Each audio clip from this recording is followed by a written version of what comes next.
আসসালামু আলাইকুম। যশোর এগ্রো ফার্মে আপনাদের স্বাগত।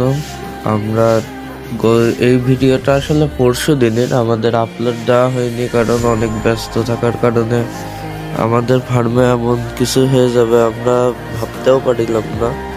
এই জন্য প্রস্তুতি নিতে যে দেরি হলো। এই আমাদের পরশু দিন রাতে দুইটা হাঁস পরপর মারা গেছে।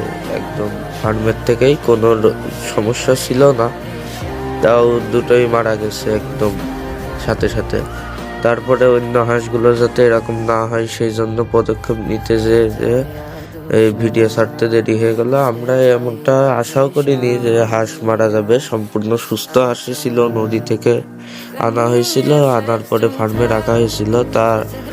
তারপরেও সুস্থ অবস্থায় আমরা দেখে টেকে গেছিলাম, ফার্মে তালা মেরে গেছিলাম। পরে 11টার সময় যখন চেক করতে যাই ফার্মে, তখন দেখি যে দুইটা হাঁস মারা গেছে। আর আমরা ওই দুইটা হাঁসকে নিয়ে এসে আলাদা রাখছি। এখন হাঁসের পানিটা নিয়ে আমরা সব বদলাই দিচ্ছি, ওষুধ দিয়ে পানি দিচ্ছি যাতে কোনো সমস্যা না হয়। ওষুধ আপনাদের দেখাই দিচ্ছি কি ওষুধ দিচ্ছি আমরা এখন। এটা এই ভেট, এটা দিতে হবে।